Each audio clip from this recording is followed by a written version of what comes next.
गया, दोष बता दिया तो दोष चला गया, दोष को बताया नहीं जाता इसीलिए रह जाता है। वैद्य को पीड़ा ना बताई जाए, डॉक्टर को पीड़ा ना बताई जाए, तो अपनी रोग ना बताया जाए, रोग रह जाएगा और एक समय आने पर वो धीमे धीमे इतना बड़ा होगा कि जिसका उपचार नहीं हो सकता ऐसा रोग बन जाएगा और फिर डॉक्टर कुछ नहीं कर पाएगा। इसलिए दोष का प्रचार सबको मत करो, पर आचार्यों को, गुरुजनों को, वैष्णव जनों को और सबसे बड़ी बात ठाकुर जी को जरूर बताओ। नाथ हम योग्य तो नहीं, हमारी सामर्थ्य तो नहीं, ये जितना बवाल हमने कर रखा है ये सब आडंबर मात्र है, हम कैसे हैं ये आप जानते हो। इसलिए हमारी प्रार्थना गुण का प्रकाश ज्यादा नहीं, गुण का प्रचार ज्यादा नहीं, छुपाओ, अनुभव छुपाओ। तो यहां जो अनुभव हमको हो रहा है वो हम नहीं बताएंगे, यहां नहीं बताएंगे, कहीं हो तो हो सकता है बता दें, अभी नहीं बताएंगे। पर यह अनुभव अद्भुत है और यह अनुभव अलौकिक है, विलक्षण है। बस इतने से समझ लो क्या अनुभव हो सकता है। महाराज जी ऐसो हमको आप बता रहे थे कि महाराज जी को इतने वर्ष हो गए, इतने, पर लग ही नहीं रहा है, ऐसा लग रहा है कि वो सन्मुख ही विराज रहे हैं और हम तो दृष्टि मिला ही नहीं पा रहे, वो एक टक ऐसे ही देख रहे हैं। सुनाओ तो ये अद्भुतता है। कुछ भक्त चरित्र सुनाने का भाव मन में आया, कुछ व्रज के भाव भी सुनाएंगे, कुछ भक्तों के चरित्र भी सुनाएंगे, पर चरित्र सुनकर के हम संतुष्ट हो जाते हैं, वैसे बन नहीं पाते। तो सबसे पहला प्रकाश इसी भाव का होना चाहिए कि हम वैसे बने कैसे। और आज एक ऐसे भक्त के हम चरित्र सुनाने चाहते हैं जो हमने बचपन में सुना है। जब हमारी माता जी वो रात बचपन में कई चरित्र सुनाती थी।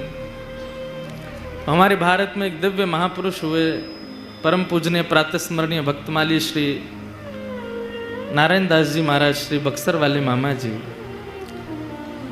उनके कथा हमारी माता जी बहुत सुनती और उन्हीं के द्वारा सुनाया गया बचपन का एक प्रसंग आज मैं उसको दोहरा रहा था कि पहली बार सिद्धपीठ जा रहे हैं तो वहाँ क्या सुना मैं। तो परम भक्त श्री चंद्रहास जी का चरित्र सुनाएंगे, जितना संभव हो पाएगा आप सब लोग सुनिएगा। 2 दिन का इस समय है, आज और कल। पर भक्त के लक्षण, एक बात हमारी बहुत ध्यान से सुनिए सब लोग। हम हर कथा में एक बात कहते हैं कि भक्त कैसे बने। 2 प्रकार के भक्त हैं। एक भक्त तो वो जिसको ठाकुर जी प्रिय हैं, एक भक्त तो वो जिसको ठाकुर जी प्रिय हैं, और दूसरा भक्त वो जो ठाकुर जी को प्रिय है।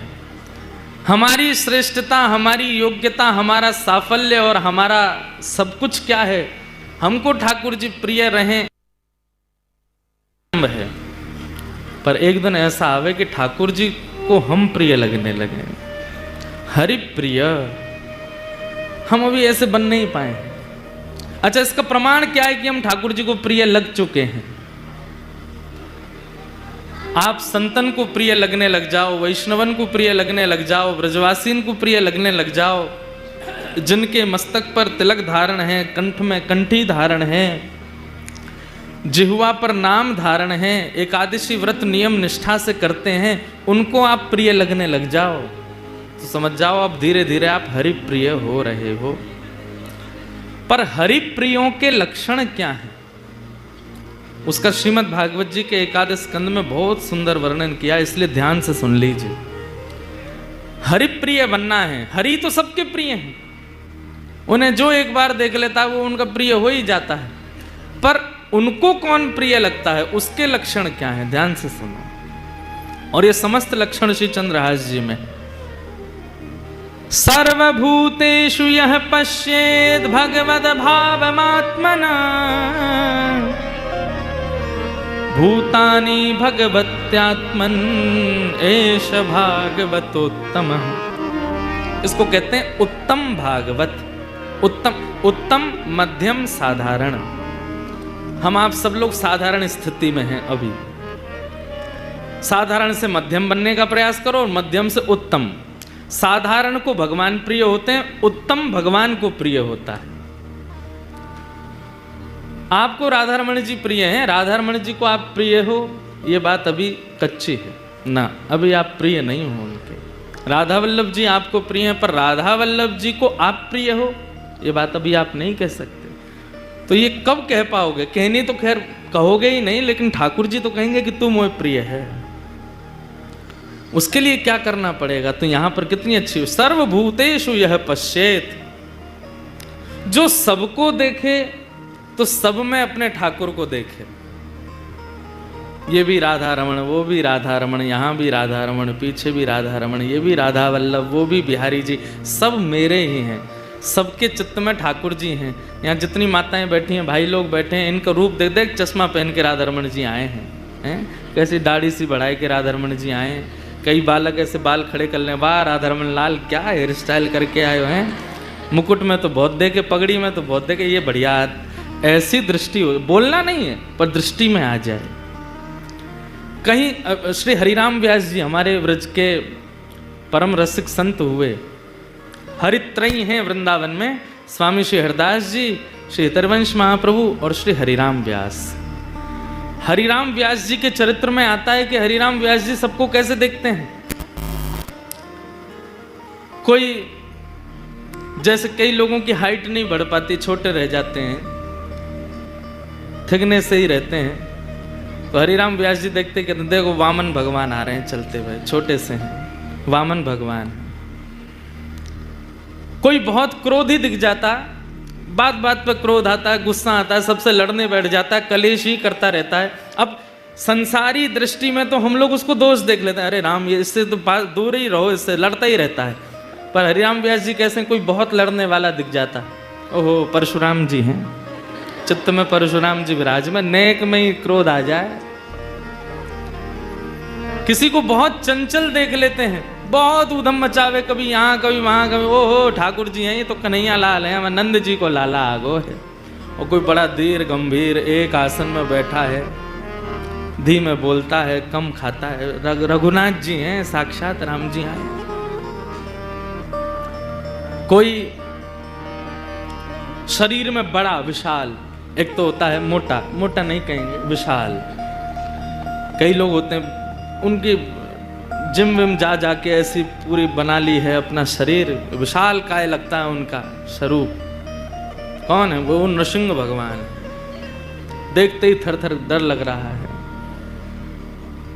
अब हरिराम व्यास जी की ऐसी दृष्टि है, इसलिए श्री जुगल किशोर जी प्राप्त हुए। और एक कोई पक्षपात की बात नहीं कह रहा हूं मैं, वृंदावन में सबको अकेले लाला मिले, एकमात्र श्री हरिराम व्यास जी जिनको जुगल किशोर मिले, दोनों मिले, प्रिया जी भी मिली और प्रीतम भी मिले, पन्ना में विराजमान जुगल किशोर जी। क्यों? उनकी दृष्टि ऐसी है, वो किसी में दोष नहीं देखते, सब में हरि दर्शन करते हैं। और यही उत्तम भागवत का लक्षण है, जिसको देखो उसमें हरि दिख जाए। जित देखूं उतित श्याम मयि है, सर्वभूतेषु यह पश्येत भगवत भावमात्मनः। और फिर दूसरी बात क्या? भूतानि भगवत्यात्मन एष भागवतोत्तमः। जब सबको देखे तो सब में ठाकुर जी, और जब मंदिर में जाके ठाकुर जी को देखे तो सब ठाकुर जी में। यही मेरे मैया हैं, यही मेरे पिता हैं, यही मेरे चाचा हैं, यही मेरे ताऊ जी हैं, यही मेरे दादा हैं, यही मेरे पति हैं, यही मेरे बालक हैं, सब यही, और कोई नहीं।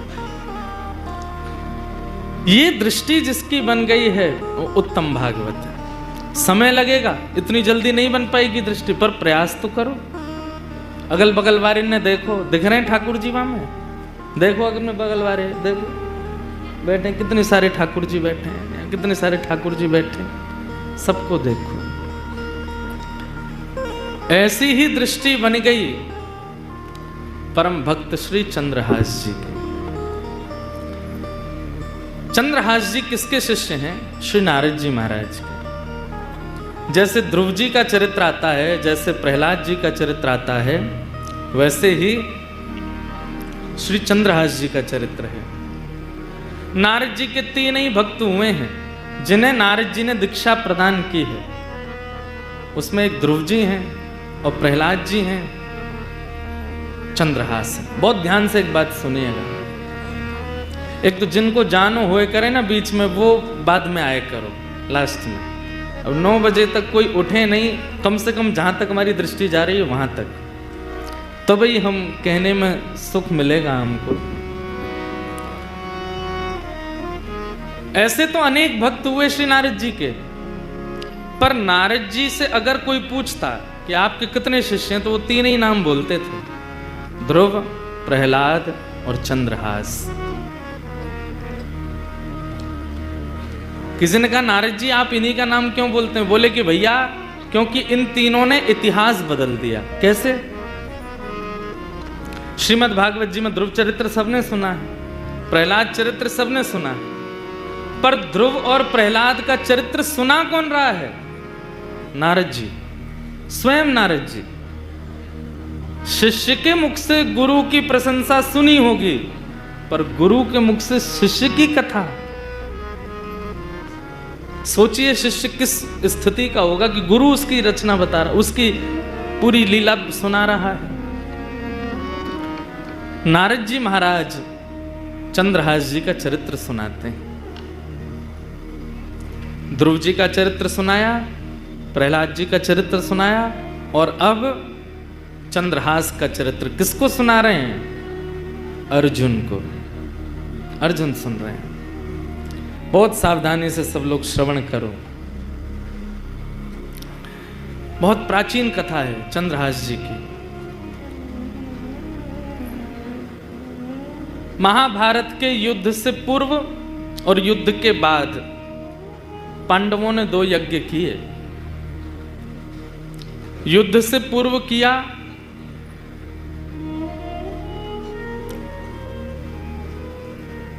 अश्वमेध यज्ञ,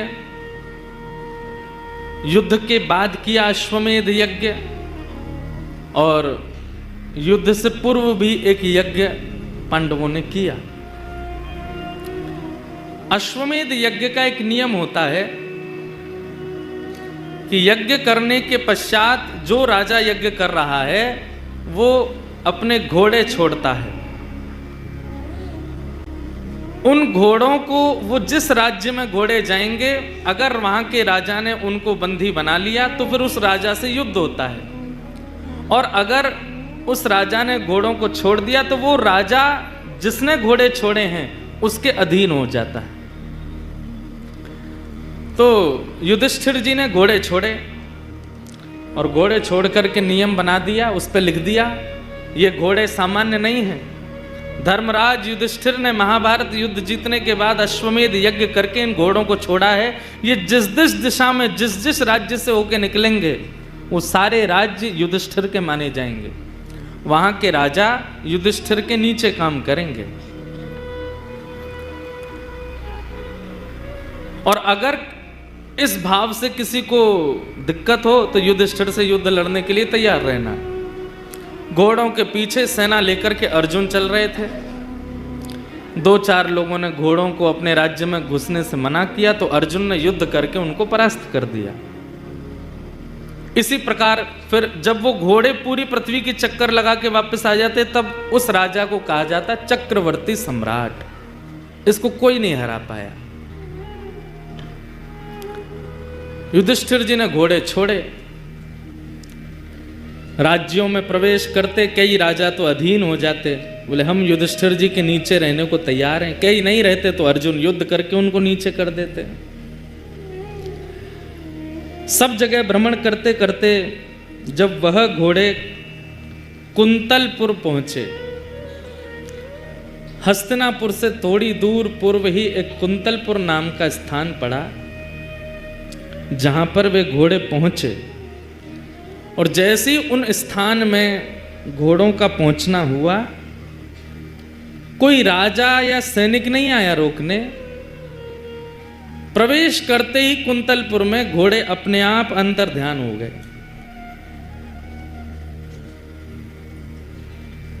अपने आप अंतर ध्यान हो गए। अर्जुन ने तुरंत अपना धनुष उठाया, प्रत्यंचा चढ़ाई, बाण निकाल लिया। किसकी इतनी हिम्मत हुई? घोड़ों को अंतर ध्यान कर दिया। कौन है? अरे छुप करके क्या घोड़ों को अंतर ध्यान कर, सामने आओ मेरे। कोई सामने नहीं आया। तो अर्जुन के पास तो ऐसी ऐसी विद्या हैं कि अगर कोई छुप भी जाए या कोई कहीं भी पहुंच जाए, वो अगर उसका स्मरण करके बाण छोड़ देंगे तो बाण उसी को जाके लगेगा। अर्जुन ने तुरंत बाण का संधान किया और स्मरण किया, जिसने मेरे घोड़े को अंतर ध्यान किया, छुपाया है, ये बाण उसी को जाकर के लगे। युद्ध की चुनौती। जैसे ही अर्जुन ने बाण का संधान किया, इतने में ही आकाश में नारद जी प्रकट हो गए।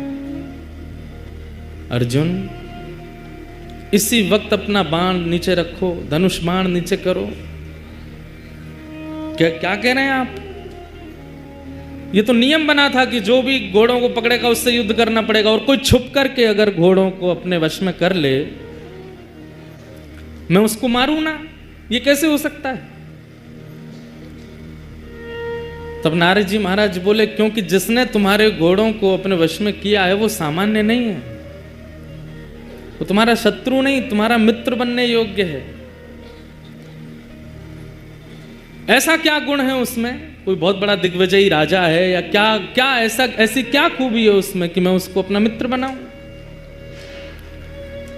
तब नारद जी महाराज ने कहा, जिस प्रकार तुम कृष्ण भक्त हो, ऐसे ही जिसने तुम्हारे घोड़े हरण किए हैं वो भी कृष्ण भक्त है। कुंतलपुर का राजा, उसका नाम है चंद्रहास। इसलिए तुम उस पर बाण चढ़ाने की, चलाने की कोई चेष्टा मत करो। अर्जुन तो तुरंत सुन के, ये बात सुनकर के वो कृष्ण भक्त है। अर्जुन बोले, मैंने पहले तो कभी नाम नहीं सुना चंद्रहास का। बोले, जरूरी थोड़ी है कि सारे भक्त प्रकट ही होते हैं, कई अप्रकट भक्त होते हैं, और अप्रकट भक्त ठाकुर जी को अति प्रिय होते हैं, जो अपनी भक्ति प्रकट ही नहीं करते, पता ही नहीं चलने देते। बगल वाले को नहीं पता, बगल वाले की बात पत्नी को नहीं पता कि ये भक्त हैं। ऐसे भक्तों के चरित्र भी भक्तमाल जी में है। अंतर्निष्ठ राजा, पत्नी को ही नहीं पता कि पति भक्त है। ऐसी भक्ति जो करते हैं ठाकुर जी, उन्हें सामान्य भक्ति करने वाले से 50% ज्यादा प्रेम करते हैं, जो अपनी भक्ति को प्रकट नहीं करते। अब आप इतनी संख्या में आए, हम कथा करने जाते हैं, इतनी संख्या में लोग आ जाते हैं, इतनी बुरी स्थिति कई जगह होती है कि हाथ पांव टूटने तक की स्थिति हमारी बनती है कई बार। पर यह कोई बहुत प्रशंसा की बात नहीं है। इतने लोग जानते हैं, इसका मतलब ठाकुर जी हमसे ज्यादा दूसरों को प्रायोरिटी देंगे, क्योंकि हमारी भक्ति प्रकट हो गई, हमारे प्रवचन प्रकट हो गए, हमारे भाव प्रकट हो गए। हाँ, हमारी कथा सुन करके या हमारे जैसे आचार्यों की कथा सुन करके अगर कोई व्यक्ति अंतर्निष्ठ भक्त बन गया, छुपा हुआ भक्त, तो ठाकुर जी हम पे भी कृपा कर सकते हैं कि तेरे प्रवचन सुन के देख, या के चित्त में अंतर्निष्ठ भक्ति आई है, तो या के संगतों पे भी कृपा होएगी। प्रचार बहुत ज्यादा हो जाता है ना, ठाकुर जी फिर समय लगाते हैं मिलने में, लेकिन अब क्या कर सकते हैं। कलयुग में युवाओं का, आप सब लोगों को कथा सुना करके भी तो कुछ ना कुछ, ठीक है आप पहले मिल ली हो ठाकुर जी से, फिर ठाकुर जी से कहते हैं इनकी कथा सुन के आए, इनको भी बुला लो, ऐसा कुछ कर लेना। तो अंतर्निष्ठ भक्त जो होता है वो ठाकुर जी को बहुत प्रिय होता है, जिसकी ज्यादा प्रचार नहीं, जिसको ज्यादा लोग जानते नहीं, ठाकुर जी को बहुत प्रिय। हमारे व्रज में कई अंतर्निष्ठ महात्मा हैं जिनको कोई नहीं जानता। गिरिराज जी में, वृंदावन में, बरसाने में, नंदगांव में, और अगर कोई लोग आ भी जाते हैं ना तो वो दूर से ही देख लेते हैं, और जैसे ही देखते हैं कि कोई हमसे मिलने के लिए आ रहा है, इसको किसी ने हमारे बारे में बता दिया, तो वो ऐसी हरकत करने लगते हैं कि आदमी सोचता है कि ये पागल हैं, डर के मारे भाग जाते हैं कि हमारे पास कोई ना आवे, हमसे कोई ना मिले। ऐसे कई भक्त हैं ब्रज में।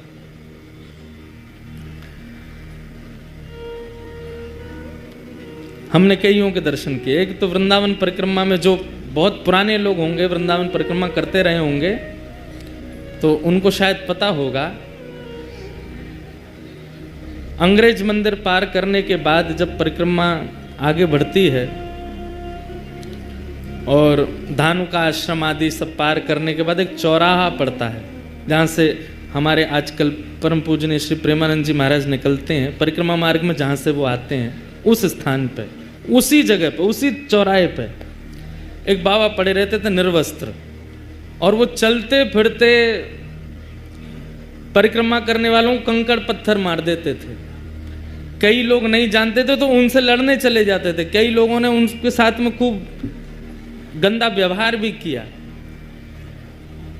परंतु वो अंतर्निष्ठ महात्मा थे, निर्वस्त्र रहते थे बिल्कुल। दिसंबर जनवरी भयंकर कोहरा में भी निर्वस्त्र पड़े रहते थे, कोई कंबल दे जाए तो पहन लेते थे, कोई रोटी दे जाए तो पा लेते थे। अब वो नहीं है शरीर से, पर वो अंतर्निष्ठ महात्मा थे। ऐसे भक्तों को जो अपनी भक्ति छुपाते हैं उनको ठाकुर जी बहुत जल्दी प्रेम करते हैं। तो अर्जुन ने जैसे ही सुना कृष्ण भक्त, धनुष बाण तो नीचे रख दिए, युद्ध उद्ध सब भूल गया, नारद जी के चरणों में प्रणाम करते हुए कहा, भगवान ये राजा कैसे हैं मुझे ये नहीं सुनना, ये इनका राज्य कितना बड़ा है मुझे ये भी नहीं सुनना, पर ये चंद्रहास कृष्ण भक्त कैसे हैं मुझे इनका चरित्र सुनाओ। और आपको सुनकर के आश्चर्य होगा, नारद जी महाराज बोले तो फिर अस्त्र शस्त्र दूर रखो, अस्त्र शस्त्र दूर रखे। बोले पूरी सेना को कहो ये भी अस्त्र शस्त्र दूर रखें, सब लोग बिल्कुल श्रोता बन करके बैठो। कहाँ रणभूमि में रण करने के लिए जा रहे थे, लेकिन जैसे ही कहा कि मुझे चंद्रहास जी का चरित्र सुनाओ, नारद जी ने कहा अस्त्र शस्त्र दूर करो। सब दूर करके जब सब लोग सामने बैठ गए तो नारद जी ने थोड़ी परीक्षा ली। अश्वमेध यज्ञ चल रहा है हस्तिनापुर में, तुमको विलंब नहीं होगा पहुंचने में। अब तुम यहाँ भक्त चरित्र सुनने के लिए बैठ रहे हो, चंद्रहास जी का चरित्र सुनने के लिए बैठ रहे हो, विलंब हो जाएगा, तुमको अश्व लेकर के वहां पहुंचने हैं, युधिष्ठिर जी का यज्ञ अधूरा रह जाएगा। वर्षों से चल रहा यज्ञ, इतने संत, इतने ऋषि, इतने महात्मा उसमें उपस्थित हो रहे हैं, सब धरा का धरा रह जाएगा, क्योंकि कथा तो एक बार प्रारंभ होगी, कब पूरी हो इसका कोई निधान नहीं है। अर्जुन की ये बात कथा को प्रकट करा देती है। अर्जुन कहते हैं अगर कोई कृष्ण भक्त का चरित्र सुनने में अगर वर्षों भी लगे तो उस पर सैकड़ों अश्वमेध यज्ञ में वारी वारी करूं, पर एक भक्त का चरित्र तो मुझे सुनना है। एक भक्त के चरित्र पर 100 अश्वमेध यज्ञ वारी जावे, पर आप तो भक्त यश सुनाओ। नारद जी महाराज बोले तो ठीक है, मैं अब तुम्हें चंद्रहास का सुंदर प्रसंग सुनाता हूं। जैसे ही नारद जी ने कहा मैं प्रसंग सुनाता हूं, इतने में एक दिव्य तेज प्रकट हुआ, और तभी क्या देखते हैं, आहा, वंशी विभूषित करानवनीरदाभा पीतांबरादरुण बिंब फलाधरोष्ठात् पूर्णेन्दु सुंदर मुखारविंद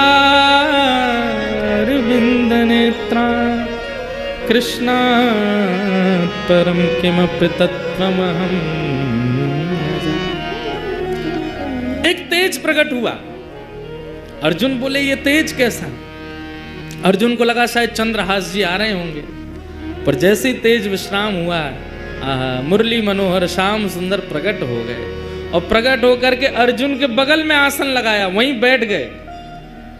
अर्जुन बोले नाथ ये कैसी लीला आपकी? बोले भागवत की कथा सबको सुनने का अधिकार है, भक्त चरित्र का मुख्य श्रोता तो मैं हूं, सबसे पहले मैं आकर के बैठूंगा, व्यास जी का तिलक करूंगा, तभी कथा होएगी। भक्त चरित्र तो मैं सुनता हूं। चंद्रहास का चरित्र यहां पर सुनाया जाएगा या किसी भी भक्त का चरित्र सुनाया जाएगा, मेरे बिना नहीं प्रारंभ हो सकता, तो मुझे आना पड़ेगा। आप सब इतनी संख्या में बैठे हैं, आप सबके बीच में मुंह छुपाए चुपचाप ठाकुर जी बैठे हैं, क्यों? एक भक्त चरित्र प्रारंभ हो रहा है। भक्त का चरित्र तो ठाकुर जी सुनते। ठाकुर जी प्रकट हो गए, अर्जुन के बगल में आकर के बैठ गए। अर्जुन के तो भाव ऐसे प्रकट हो रहे हैं, नाथ कितनी कृपा। नारद जी महाराज भावुक हो गए, भगवान आज्ञा हो तो अब मैं चरित्र सुनाना प्रारंभ करूं। ठाकुर जी बोले निश्चित सुनाओ, अब कोई विघ्न नहीं आएगा, कोई रुकावट नहीं आएगी, तुम तो सुंदर अब चरित्र सुनाओ।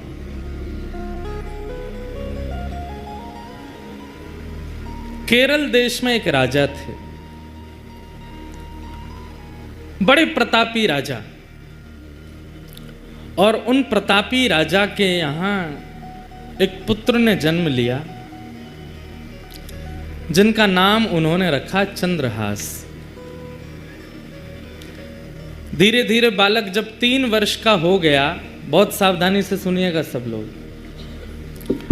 बालक जब 3 वर्ष का हो गया तब केरल देश में एक शत्रु राजा ने चढ़ाई की,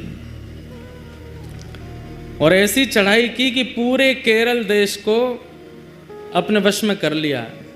अनंत संख्या लेकर के सैनिकों की आया, पूरे केरल देश पर आक्रमण कर दिया। उस आक्रमण में राजा मारे गए, सैनिक मारे गए। अब धीरे धीरे स्थिति की सेना ने भीतर देश में प्रवेश करके वहां की औरतों को, बच्चों को भी मारना प्रारंभ किया।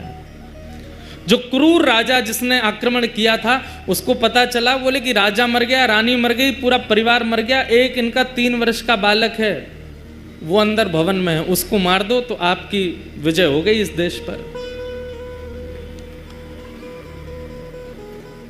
जैसे ही उस राजा ने अंदर प्रवेश करना प्रारंभ किया तो एक धाई मां, जो बालकों की आजकल कह दें तो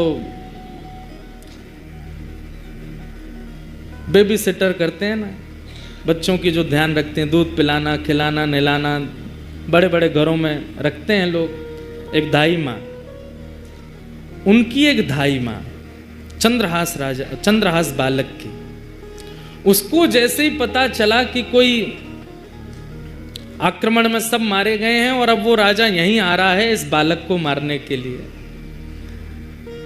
तुरंत बालक को उठा करके उसके जितने राजकीय वस्त्र थे सब उतार दिए, सोने चांदी आदि जो भी उसने पहन रखा था सब उतार उतार करके फेंक दिए। मैले कुचैले वस्त्र जो सामान्य लोगों के होते हैं वो बालक को पहना दिए, कालीत उसके मुख पर पोत दी, अजीब सा उसका रूप कर दिया, केश बिखेर दिए, कड़ूले आदि सब उतार उतार करके फेंक दिए, और अपने सौल में लपेट करके बालक को लेकर के जा रही हैं। बालक से कह रही हैं, 3 वर्ष के हैं अभी चंद्रहास, कह रही हैं कोई अगर पूछे कि ये कौन है तो तुम धाई माँ मत बोलना है, बोलना ही मेरी माँ है, बेटा आज से मैं ही तेरी माँ हूँ। माता पिता दोनों चले गए, पूरा राज्य नष्ट हो गया। धाई माँ ने बालक को अपनी सौल में लपेटा, गोद में लेकर के पीछे के रास्ते से सामान्य लोग जहां से भाग रहे थे वहीं से निकल के जाने लगे। जगह जगह नाकाबंदी पर सबको देखा जा रहा था। अंदर से राजा ने घोषणा कर दी कि राजकुमार को लेकर कोई भाग गया है, ढूंढो उसको, कहां है। बहुत सुंदर चरित्र है बंधुओं, सावधानी से सुनना। बालक को लेकर के धाई माँ जैसे ही बाहर आने लगी तो एक सैनिक ने रोका। कौन हो? महाराज मैं तो सामान्य स्त्री हूं, मेरा घर जल गया, पति मर गए, जा रही हूं कहीं, भाग जाऊंगी, मुझे भी मार देंगे नहीं तो।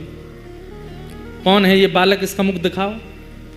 बालक का जब रूप दिखाया तो फटे कुचैले वस्त्र पहने, मुख पर गंदगी लपेटी हुई, लग ही रहा था कि दाई माँ का ही बालक है। ए बालक ये कौन है? चंद्रहास बोले ये मेरी माँ है। ठीक है जल्दी जाओ, निकलो यहां से। जैसे तैसे वहां से प्राण बचा करके उस बालक के वो धाई माँ निकल गई। बहुत व्याकुल है चित्त से, इतनी दूर जाना है कि कहीं से भी उस राजा को ये राजकुमार मिल ना जाए। तो दक्षिण केरल देश से चलकर के वो मां उत्तर भारत तक चलकर के आई बालक को लेके। महीनों लगे, साल लगे, कितना समय लगा पता नहीं। और ग्वालियर के पास में जो कुंतलपुर गांव, जिसके बारे में हम लोग सुनेंगे, जहाँ के ये राजा बने कालांतर में, वहाँ पहुँच गए। वहाँ के तत्कालीन राजा कोई थे, उनके मंत्री थे, उसका नाम था दृष्ट बुद्धि। क्या नाम था? दृष्ट बुद्धि। दृष्ट बुद्धि के पास जाकर के दाई माँ ने कहा, मैं दासी हूं, बहुत निपुण हूं, आप मुझे जो काम कहेंगे मैं करने को तैयार हूं, मुझे कोई नौकरी दे दीजिए। माँ को लगा अब उत्तर भारत में कम से कम इतने 1000 किलोमीटर की दूरी है, कम से कम यहां सुरक्षित रहेंगे राजकुमार। दृष्ट बुद्धि। दृष्ट बुद्धि कुंतलपुर के राजा के मंत्री हैं। मंत्री ने जैसे देखा, अच्छा ठीक है, हमारे यहाँ तो बहुत सेविकाएं हैं, काम तो लगे रहते हैं, क्या कर सकती हो? बोले जो कहोगे वो करने को। और ये तुम्हारा बालक, ये तो छोटा है, खेल लेगा यहाँ बाहर बच्चों के साथ में, ठीक है। और वहां उस दाई माँ को एक नौकरी मिल गई, राजा के दरबार में कुछ काम आदि करती। और चंद्रहास राजकुमार, अब पूरा नगर दाई माँ को जानता है, जितने लोग जानते हैं सब कहते हैं ये बालक कौन है? बोले कि ये दासी पुत्र है। कहां एक राजमाता का पुत्र, कहां एक राजा का राजकुमार, और अब क्या बन गए हैं? दासी पुत्र। 2-2 दिन तक भोजन नहीं मिल पाता है, रात्रि सोने की व्यवस्था नहीं हो पाती है, दाई माँ के साथ ही चंद्रहास रहते हैं। बंधुओं, यही जीवन है। कब दिन बिगड़ जाए या बदल जाए कुछ कह नहीं सकते हैं।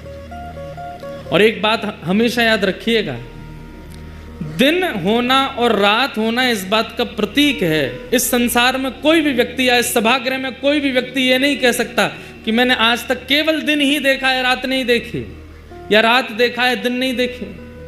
सब देखा है। इसका मतलब दिन क्या है? यश। दिन क्या है? संपत्ति। दिन क्या है? प्रबलता। दिन क्या है? ऐश्वर्य। और रात्रि क्या है? सब इसका उल्टा।